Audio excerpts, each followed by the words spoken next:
सो DBMS में अभी तक हमने जो कवर किया था वो था हमारा डोमेन कॉन्स्टेंट, ठीक है। लास्ट वीडियो में हमने डोमेन कॉन्स्टेंट कवर किया था और एंटिटी कॉन्स्टेंट्स। आज का जो हमारा टॉपिक है वो है रेफरेंशियल इंटीग्रिटी इन SQL। तो रेफरेंशियल इंटीग्रिटी SQL में कैसे हम क्रिएट करते हैं, ठीक है। तो इसका एग्जाम्पल के थ्रू हम करते हैं, ठीक है। एग्जाम्पल पहले क्वेरी कि कैसे करेंगे। तो create table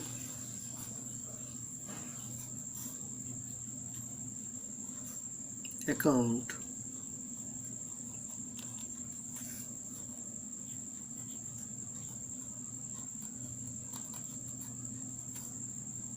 account number care not null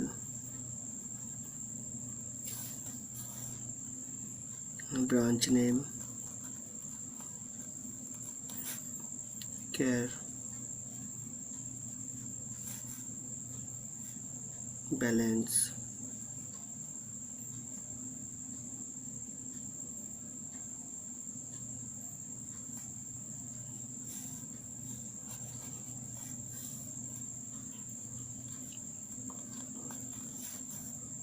integer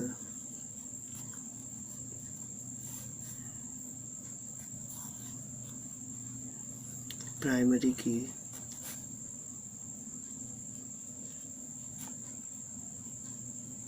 account number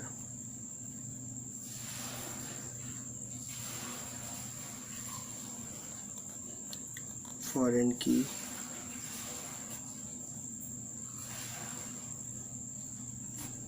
branch name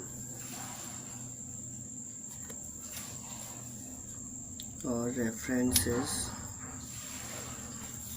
branch, ठीक है।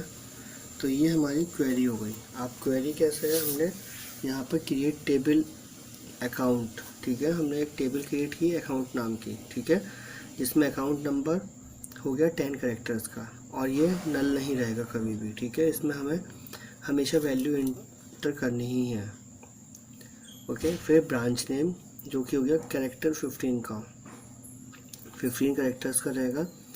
फिर बैलेंस इंटीजर और प्राइमरी की हमने बनाया कि इसको अकाउंट नंबर को, क्यों, क्योंकि ये हमेशा वैल्यू रहेगी, इसमें कोई भी नल नहीं रहेगा, ठीक है। तो प्राइमरी की बन गया। और फॉरेन की हमने किसको बनाया, ब्रांच नेम को, ठीक है, जो रेफरेंस करेगा ब्रांच को।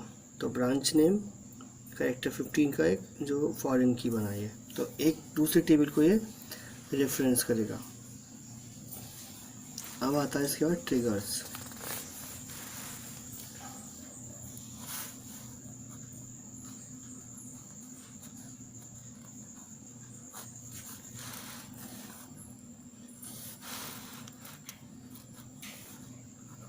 A trigger is a statement that is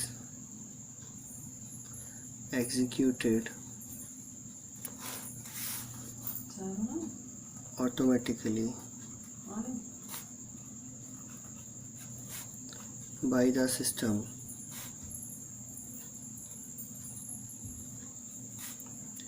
as a side effect of a modification to the database, ठीक है।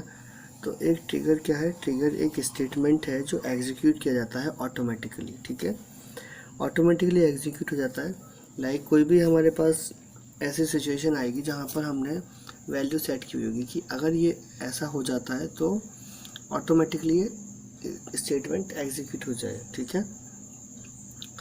जस्ट लाइक हमारे पास कोई भी वैल्यू आई, जैसे 10 वैल्यू आ गई, 10 वैल्यू आने के बाद हमने एक सेट कर दिया स्टेटमेंट कि ये स्टेटमेंट एग्जीक्यूट हो जाना है, ठीक है। तो वो ऑटोमेटिकली एग्जीक्यूट हो जाएगा जब भी 10 की वैल्यू आएगी, ओके। और ये सिस्टम में एज अ साइड इफ़ेक्ट होगा जो कि मॉडिफिकेशन हो जाएगा डेटाबेस के अंदर, ठीक है। तो डेटाबेस वहाँ से ऑटोमेटिकली मॉडिफाई हो जाएगा उससे। फिर सेकंड पॉइंट है to design a trigger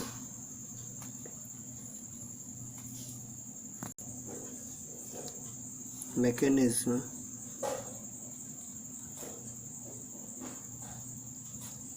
we must specify the condition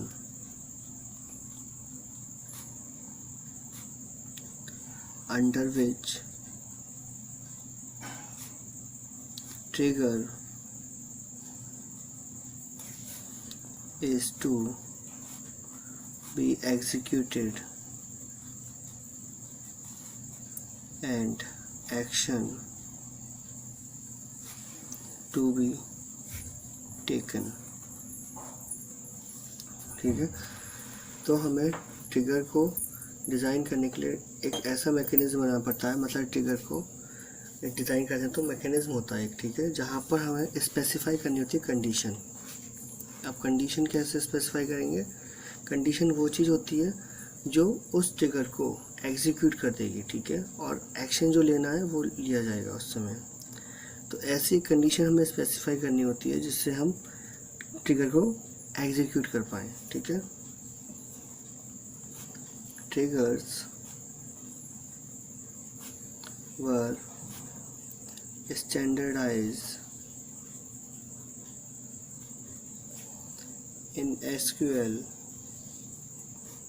99। तो ट्रिगर क्या थे? वो स्टैंडर्डाइज किए गए थे SQL 99 से, ठीक है। अब इसका देखते हैं एग्जाम्पल ट्रिगर का।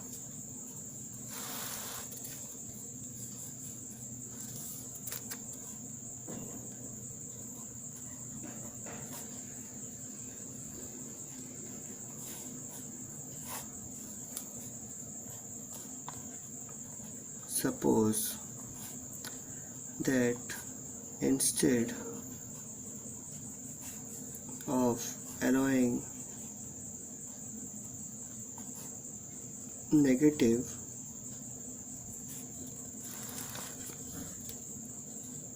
account balances,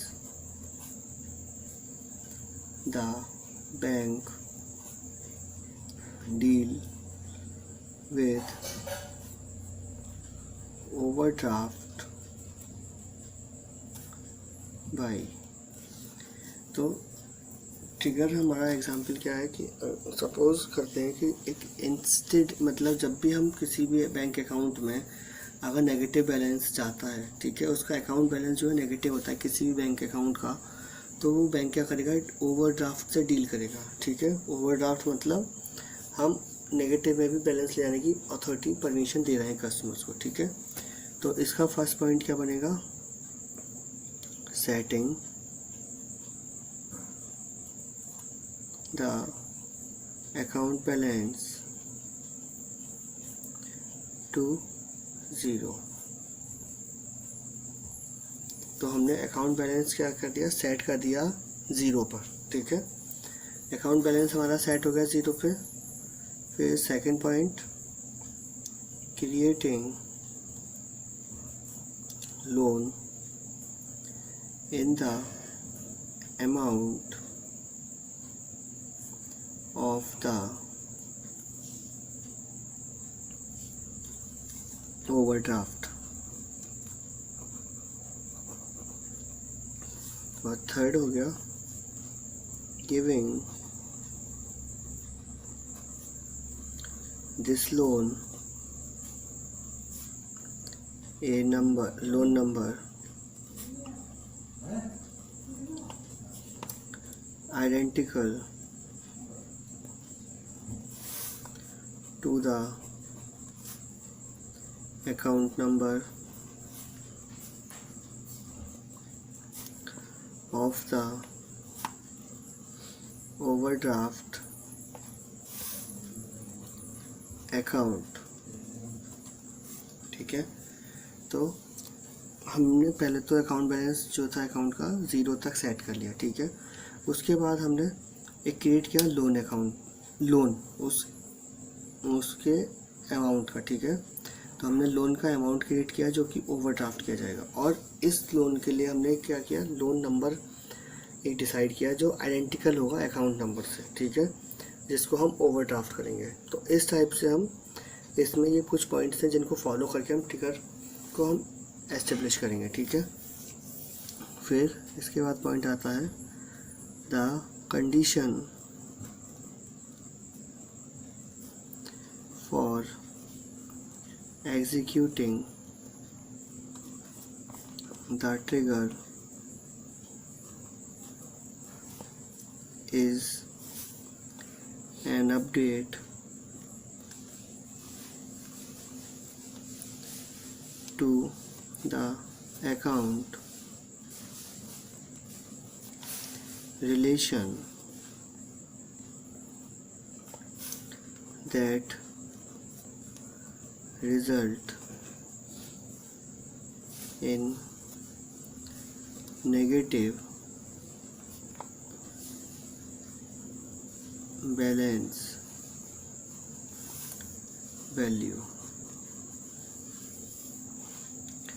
तो ये क्या होता है, कंडीशन होती है, ठीक है। ट्रिगर क्या है, कंडीशन है जो हम एग्जीक्यूट करते हैं ट्रिगर को, ठीक है। तो कंडीशन कोई भी जो हमने सेट की है वो एग्जीक्यूट करेगी तो वो क्या होगा, ट्रिगर हो जाएगा। तो इससे क्या होता है, जो अकाउंट है, ठीक है, वो अपडेट हो जाता है उस रिलेशन के साथ में जो रिज़ल्ट करता है नेगेटिव बैलेंस वैल्यू को। तो इस तरह से हमारा जो ट्रिगर है वो वर्क करने लग जाता है, ठीक है। तो ट्रिगर से हम क्या करेंगे, लोन एक तो अकाउंट बैलेंस 0 पर सेट कर देंगे, उसके बाद हम एक लोन अमाउंट लेंगे जो हमें ओवरड्राफ्ट करना है, ठीक है। फिर इस लोन को एक लोन नंबर दिया जाएगा जो कि आइडेंटिकल होगा अकाउंट नंबर से जो ओवरड्राफ्ट करेगा, ठीक है। इस टाइप से ट्रिगर कंप्लीट हो जाएगा। अब इसके बाद आता है triggering events and actions in SQL, ठीक है, जो कि हम नेक्स्ट वीडियो में करेंगे। आज के इतना ही, थैंक यू।